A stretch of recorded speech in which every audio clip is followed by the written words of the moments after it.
In the United States, traditional agriculture is having severe problems.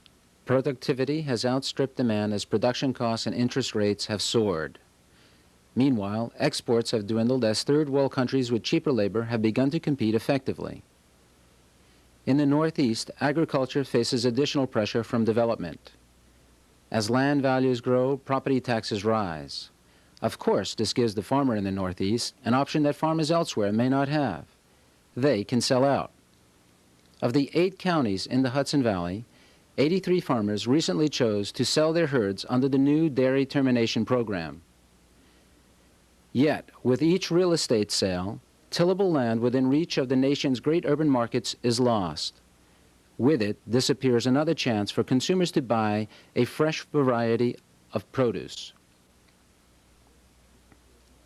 As a traditional breadbasket for New York City, the Hudson Valley is facing transition.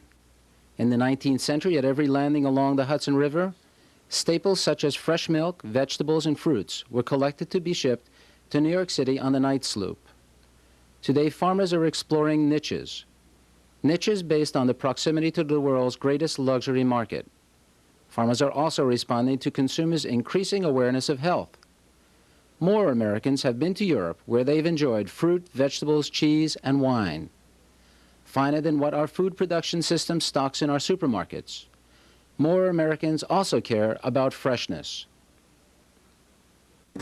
We have seen a lot of the local chefs, the people down in New York City, looking for the locally grown products, fresh products. The public is tired of big red apples. They want apples that have wonderful texture and great flavor.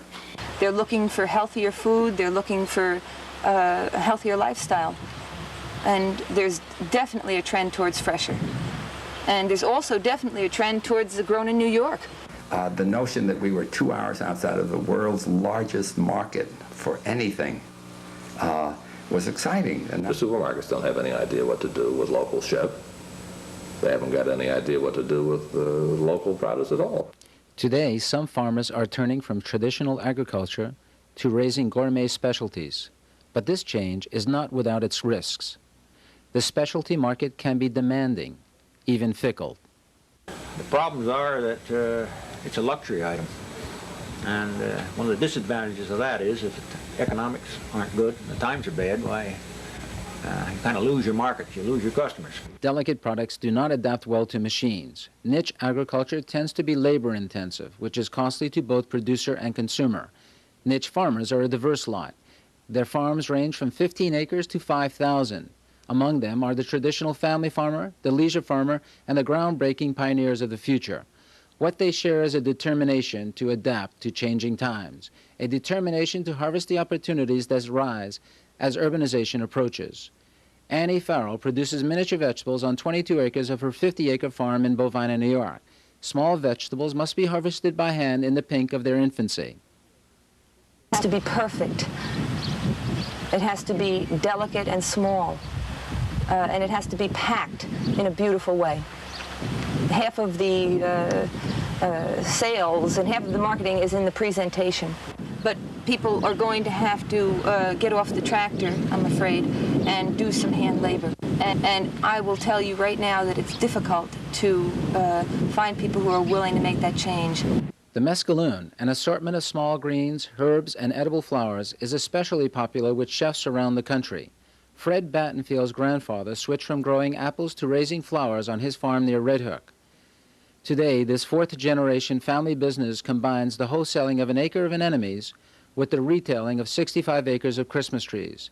The 3 owners, Dick Battenfield, his son Fred, and Clifford Platt, work at a number of different jobs during the year. I'm putting on fertilizer here on these plants at the moment, and this has to be done manually. Fertilizer can't be put through our regular irrigating system, but they're ooze tubes, and it plugs the tubes up. In addition, the Battenfields employ 2 people permanently and 6 or 7 part-time. Miles and Lillian Kahn own 600 acres in Pine Plains, but use less than 300 to operate their goat dairy. Their goal at Coach Farm is to produce a fine farmstead goat cheese. It is painstaking work that requires a careful eye and hand. It'll always be an expensive product, and it just would have to be by virtue of the cost of the milk to begin with, and by virtue of the fact that it's a handmade cheese. Now, that's another thing I didn't explain. The difference between extruding curd out of the bottom of a tank or ladling it gently into these molds is a completely different texture, and along with a different texture, a different quality and flavor. And if you come back and see them when they're working here, it's done very slowly, and you could say, gee, I could do that quicker. But the idea is not to break up the curd. I think we're overstaffed at times, and then suddenly we're understaffed because help is hard. It's hard to deal with.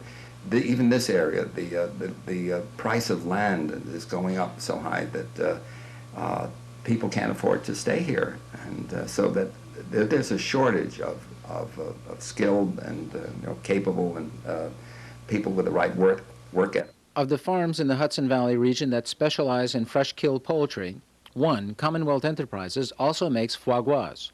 It started when Howard Joseph and Izzy Yana spotted a niche. Well, basically there was nothing fresh in this country. Right. And the only thing that's coming in now from basically France is a semi-cooked or a canned product. And once you've cooked the product in that fashion, it loses a lot of the texture. Joseph's and Yane bought a 100-acre farm in Sullivan County. They used 20 acres to raise ducks and geese.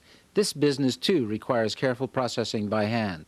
And basically the Hudson Valley, because of its being very close to our major market, which is the New York market, it's not it is still the largest market because of the fine restaurants and the just varied number of people here. It's proximity for that. It's proximity also for getting the equipment we needed, and also the land up here was basically reasonable at the time. It's getting more expensive right now. We also found some banks who were interested in going in and financing the venture. And the labor force up here was, at least in Sullivan County, is still pretty good. On Quattro Farm in Pleasant Valley, poultry is also raised, but compared to Commonwealth Enterprises, it is more of a family operation. Duck, geese, turkey, pheasant, and capon, over 2,000 birds yearly, are raised by Frank and Camilla Quattro, their 2 sons, and 2 full-time employees. When slaughtering, another 2 to 4 people come in part-time. A wholesaler buys the down. Everything we sell is fresh. That's what we do here. They can get frozen a lot of different places, but you can't get fresh all over. They have to have a lot of room. They need big pens. You know, you can hatch 40, 50,000, but you gotta have big pens to put them in. Of their 132 acres, only a third is fenced for pens. On the rest of the land, the Quattros spread manure and grow apples, peaches, plums, and apricots. If the fruit is not sold retail, it's fed back to the poultry. At Breezy Hill Farm, however, all of the fruit is eaten by people who appreciate unusual foods. Elizabeth Ryan and Peter Zimmerman bought their 35-acre farm in Dutchess County because it still contained early varieties of fruit trees which are today considered exotic. In point of fact, we have trouble selling our Macintosh, our Romes, and our Red Delicious. Our customers don't want those. They think those apples are boring. They want something that they can't get in the supermarket. Long hours and heavy work go into running a non-traditional orchard. The Ryans have been quick to pick up and rehabilitate antiquated machinery that can save them labor. For example, they make pear cider with a small press designed for steam power 100 years ago. They also save on sprays because the old varieties have more natural resistance to pests. Breezy Hill produces 35 varieties of apples on 35 acres, along with 6 varieties of pears, plus jam and cider. At Millbrook Vineyard in Columbia County, former New York State Commissioner of Agriculture John Dyson is working to develop a classical red wine suited to the Hudson Valley. You take a farm that's 130 acres and you start planting grapes on it, what you find is that a lot of the land disappears in roads and in ponds and in parts that are too steep to plant, and some woods. So we'll end up with about 60 acres of planted vineyard out of the 130.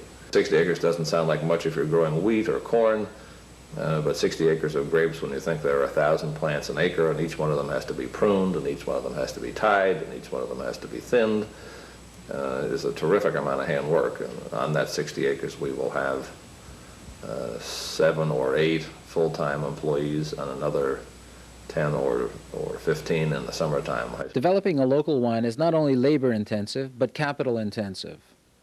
Well, in a way, it's been a crazy gamble. We have undertaken this project knowing only a little bit. The first acre we planted, we sort of held our breath, and it grew, and then we've now got almost $1 million invested here, which is a terrific gamble, when really we don't have other people to follow. So what I hope, of course, is that we will end up being the example that other people can follow, and they will come here, and we'll tell them everything there is that we know about and have learned the hard way about how to grow these grapes and how to make the wine from them. But what I hope is that we'll end up with several hundred wineries here in the Hudson Valley, like they are now in Napa Valley.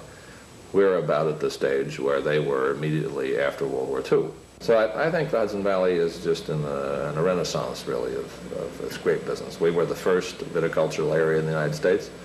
I think the day will come as people's taste comes around more and more to the French style, which California can't do since it's really a Mediterranean climate. I think they're going to come to the idea that here, especially in the Hudson Valley, the climate is almost identical to the middle of Burgundy. Joseph von Kerkerent raises fallow deer on Lucky Star Ranch. His original 5,000 acres are in Chaumont, New York. He's also opened another farm in Rhinebeck.